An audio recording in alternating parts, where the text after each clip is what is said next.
Good evening, everybody. Welcome back to Bleeding Cool's recap of Twin Peaks: The Return. We're going to be covering part 13. What story is that, Charlie, this evening? But a little bit of housekeeping, just so we can cover first. And we're going to be doing video recaps for a little bit. It's work in progress. I'm going to be self-teaching in regards to doing video, but you'll see already we're trying to improve the backdrop a little bit with some of our Twin Peaks cred, street cred. Print that I got from the David Lynch exhibit from Spoke Art. I was going to wear a Twin Peaks shirt, but I decided, in the immortal words of Jeremy Piven from PCU, to not be that guy.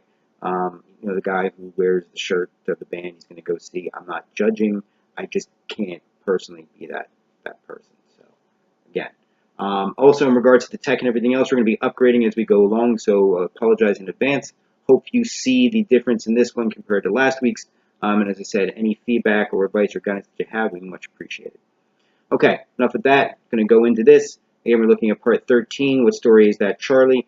My overall takeaway, I would have to say, is just the general feeling of dread I had.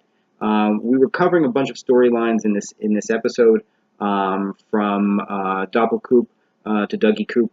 But you get the sense that even as these storylines are starting to tie up, they're not necessarily going to tie up in nice ways. And it's nice that all roads lead back to Twin Peaks, but I don't, Twin Peaks doesn't exactly have the greatest reputation for good things to happen. So I'm curious to see how things roll out, and again, we touch upon that right now when I talk about the spare parts, because again, I do think there was a lot of foreboding and dread, and there's some things I know I'm going to miss along the way. So please feel free to give me some feedback and let me know. But let me start off first with the Mitchum brothers. From the start of the episode, they're dancing, doing their conga line through the insurance company because they are thrilled. Everything is working out for them.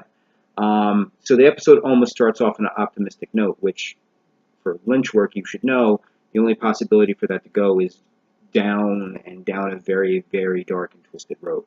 But again, starting off with the Mitchum brothers, one thing we've learned is they definitely know how to show their appreciation. But in that appreciation, I think we got a little bit of a glimpse of some ominous things to come.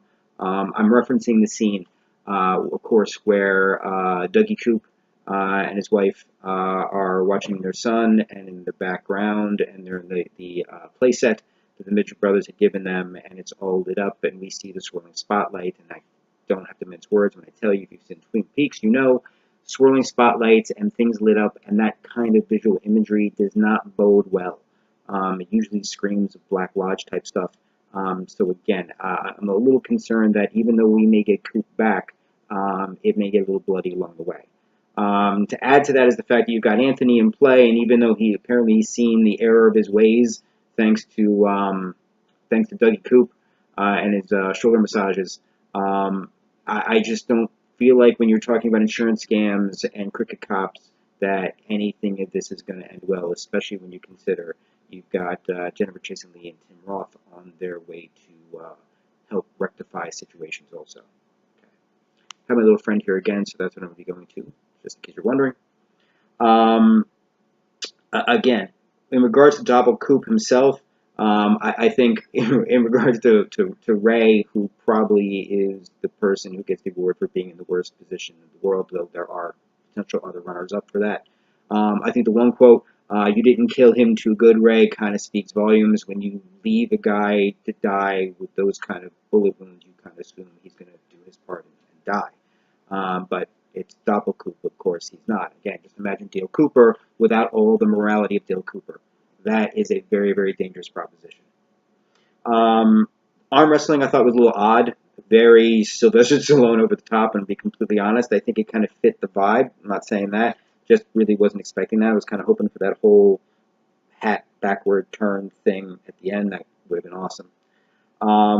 Standing position is more comfortable. It was probably one of the more disturbing lines Doppelkoop had, just because of the cold, matter-of-fact way he said it, which was just a nice way of him basically saying, it's only a matter of time before I break your arm and I smash your face through the back of your head, which, spoiler, ends up happening. What's interesting about Ray is we find out the revelation, well, two major revelations we find out. One, we find out that he was sent by Philip Jeffries to essentially take out Doppelkoop. The ring that we see that Ray has was meant for Doppelkoop to get him back to the Black Lodge, because as Ray references, Doppelkoop has something inside they want. But in pure gangster pimp fashion, Doppelkoop basically just kills Ray, has the ring on Ray, and makes sure that Ray gets sent to the Black Lodge along with the ring.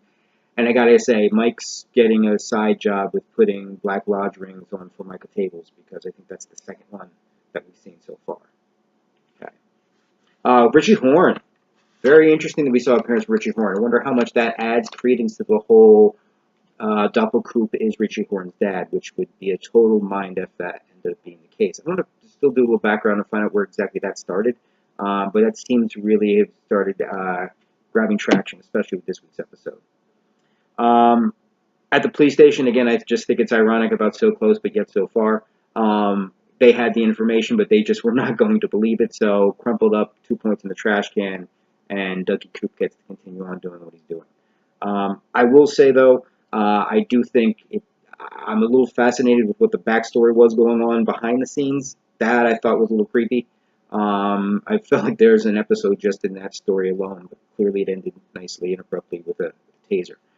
Another side observation I had is that I feel like David Lynch with Dougie Coop, and I mentioned this before, I almost feel like it's a nod of the hat and a tip of the hat to Peter Sellers and being there. Just this idea of this guy who really doesn't do much, but in a sense by being there does a lot. Because, again, since Coop's been Dougie, a lot of people have benefited from him not exactly knowing who he is.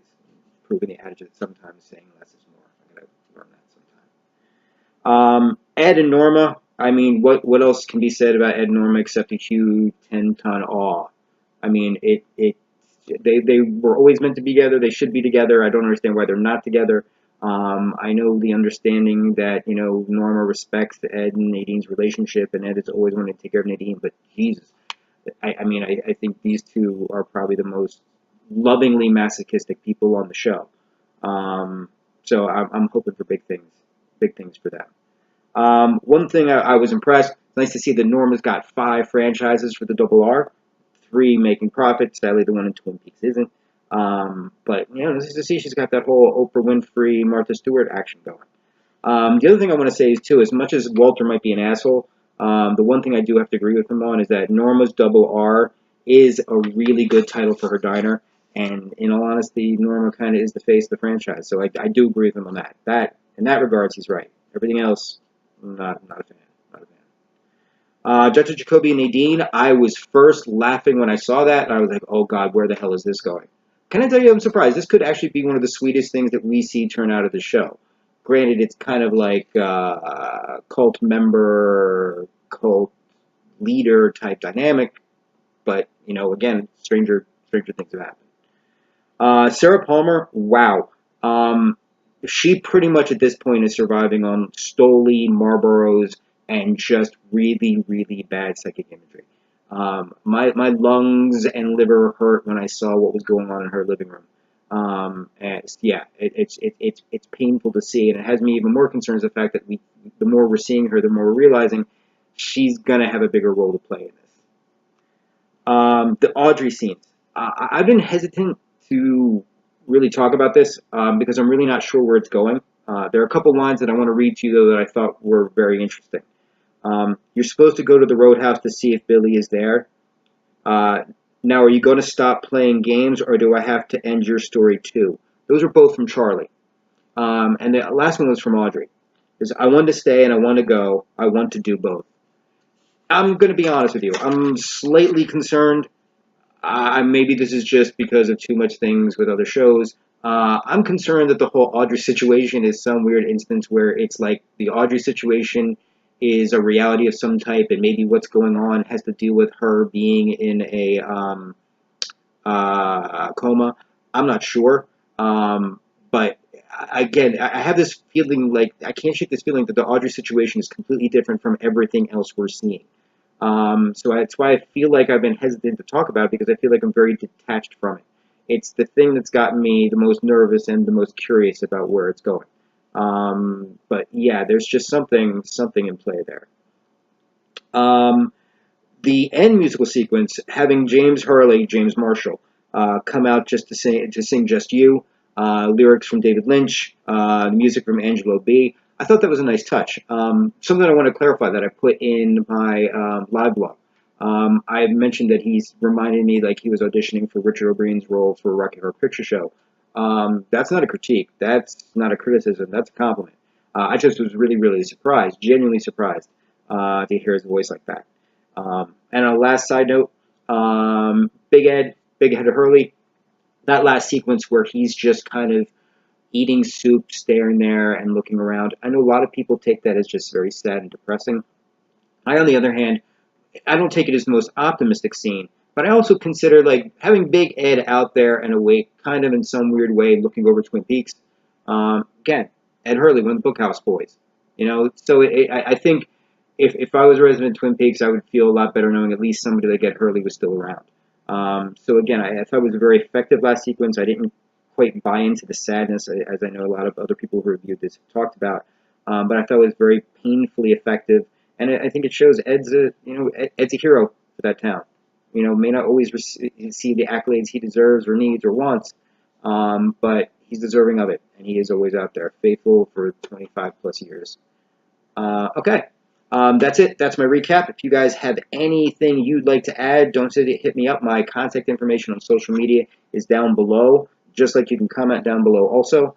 For those of you who didn't realize this, a small little tidbit, episode 14, part 14, actually got leaked a little bit online.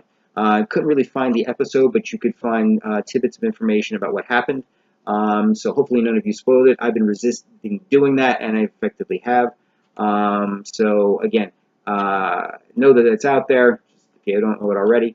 But also join us on Sunday at 8 o'clock. Let's make it 7:55 because Ray Donovan is back, so the show's been shifted to 8 p.m. instead of 9 p.m. That's Eastern Standard Time. Join us. We'll have the information up. We'll do another live blog, and we'll see where David Lynch is taking us. All right, folks, thank you for joining me. Thank you for enjoying this, and look forward to seeing you next week. Take care.